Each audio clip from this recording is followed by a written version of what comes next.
Industry ছাড়াও পুরো world wide ছেলে মেয়ে একসাথে কাজ করছে। আমরাই কেন জেলাস ফিল করবো? ভাই আমরা মানুষ, আমরা আমাদের জামাইদের এই মানে সাফল্যে আমরা হ্যাপি হব, এটাই তো সার্থকতা। এই জন্যই তো বিয়ে করছি। এখন সে যদি নায়ক না হয়ে গায়ক হইতো, সে যদি ডাক্তার হইতো, সে যদি ইঞ্জিনিয়ার হইতো, আমি কি অফিসে পাহারা দিতাম? ভাইয়ার সব নায়িকার সাথে কাজই ভাল লাগে, কারণ ভাইয়া যেখানে যায় ওই জায়গাটা মানে গ্লো করে। সো যদি আমি বলি, আমার কাছে অনেকগুলোই ফেভারেট। এর মধ্যে আমার ছেলের সাথে যে নাটকটা ছিদ্র, ওইটা আমার কাছে ওর করা সবচেয়ে স্পেশাল, বিকজ আমার ছেলের সাথে করা কাজ। আর নায়িকা যদি বলি, তাহলে ওর নাটকটা যেটা দেখে অনেক কাঁদছিলাম, তোমাকে বলছিলাম আমি ওর সব নাটক দেখেই কান্না করি। কাবিন, অসহায়ের মতো ভালোবাসি। অসহায়ের মতো ভালোবাসি, হ্যাঁ। আর হচ্ছে আমার মতো এত সুখী। আমার মতো এত সুখী, ওটা ছিল তিথি। আর হ্যাঁ, আমার মতো এত সুখী, ওর জন্য অনেক মায়া লাগছে ওটাতে, যাহারে বেচারা এত লাভ করলো, মেয়েটা ছেঁকা দিল। আরেকটা ছিল কাবিন, কাবিন দেখেও কান্না করছি আমি। কাবিন, অহনা, কপাল। হ্যাঁ কপাল। ওর মানে অনেক, ওর মানে ওর বাসায় বলেন না, ওর লাইফে বলেন, ওর প্রত্যেকটা নাটকের ক্রিটিক্স জাজ হচ্ছে আমি। রোমান্টিক দৃশ্যগুলো দেখলে তখন কেমন লাগে? ভালো লাগে। আমি আরো বলি যে এই রোমান্টিক সিনটা আরেকটু এরকম হতে পারতো, তোমাকে অনেক নার্ভাস লাগছে এই জায়গায়, ওয়াই? হ্যাঁ, অ্যাজ এ ওয়াইফ তো অনেক সাপোর্ট করছে। হ্যাঁ করতেছি, অফকোর্স ভাবি করতেছি। রাগী যখন ভাই সুন্দরী নায়িকাদের সাথে যখন অভিনয় করে সুন্দরী নায়িকারা সবাই আমার ফ্রেন্ড, জেলাস কেমনে লাগবে?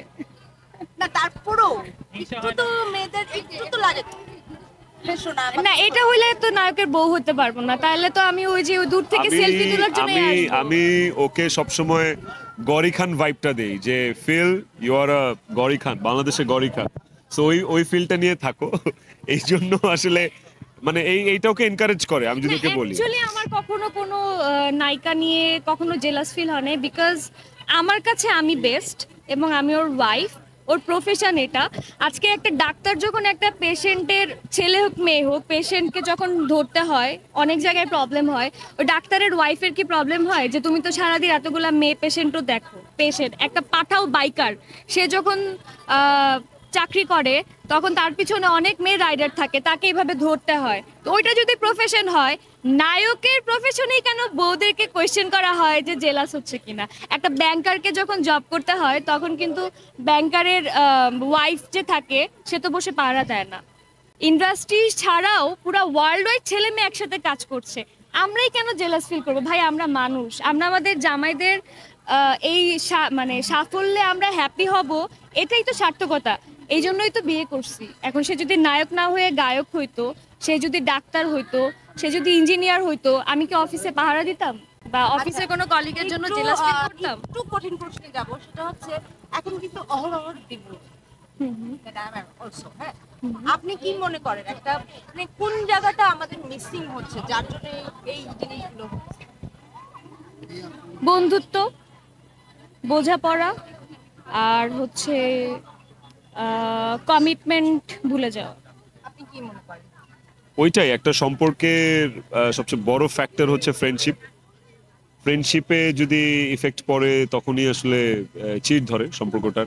একটা হাজব্যান্ড ওয়াইফের মধ্যেও সেম।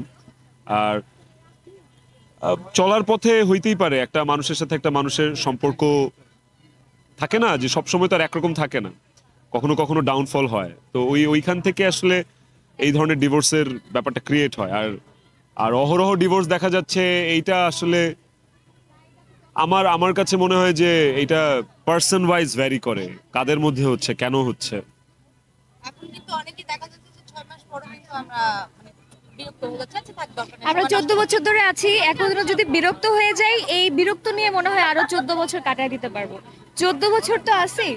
সো ভাইয়া বলেন এই যে আমি ভাই আমরা দেখি হচ্ছে আপনি সোশ্যাল মিডিয়াতে অনেক সময় নাচের কিছু ভিডিও দিচ্ছেন, দেখলাম এরকম ভাবে অ্যাকসেপ্ট করছেন, মাঝে মাঝে আপনি গান ভালো গান আজকে আপনার অডিয়েন্সের জন্য কোনো গান এইখানে এই ক্রাউডে এইভাবে গান গাইলে আসলে মানুষ বলবে আরে কি বাজে গান গায়। আমাদের ভাবির এত বড় প্রোগ্রাম।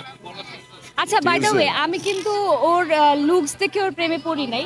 মানে 14 বছর আগে ও একটা জায়গায় খুব সুন্দর করে গান গাচ্ছিল, আমি কিন্তু নায়িকাদের মতো করে দৌড়াতে দৌড়াতে, আচ্ছা কোথা থেকে গানের আওয়াজটা আসছে, আমার মনে মনে তখন দোয়া যে আল্লাহ, যে গানটা গাচ্ছে সে যেন দেখতে দেখার মতো হয় অ্যাটলিস্ট।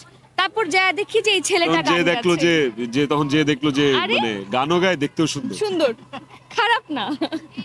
শোনাই শোনাই গান আরেকদিন গাবো, আরেকদিন না, আজকে না আরেকদিন গান গাবো, সুন্দর করে আরেকদিন গান গাবো, ভাবির জন্যই গাবো, ভাবির জন্য আরেকদিন সুন্দর করে গান গাবো। এটা আমাদের জন্য ভাষা কিন্তু যে গানটা শুনে ভাবি প্রেমে পড়ছে সেই গানটাই হয়ে যাবে। ওইটা তো এটা অনেক জোরে গেছে। লোকগীতি, হ্যাঁ। লোকগীতি ফোক গান শুনে প্রেমে পড়ছিল ভাই, রোমান্টিক গান না। রোমান্টিক গান শোনাই দেন এখন। রোমান্টিক গান শোনাবো? ঠিক ভাবির দিকে একদম তাকাও। আপনার ভাবির দিকে তাকায় যে গানটা মাথায় আসবে সেটাই শোনান। ভাবির দিকে তাকায়। ভাইয়ের তো চোখ দেখা যায় না, আমি কই তাকাবো। ওকে। তোমার খোলা হাওয়া লাগিয়ে পালে, তোমার খোলা হাওয়া টুকরো করে কাছি আমি, ডুবতে রাজি আছি, আমি ডুবতে রাজি আছি, তোমার খোলা হাওয়া। Thank you.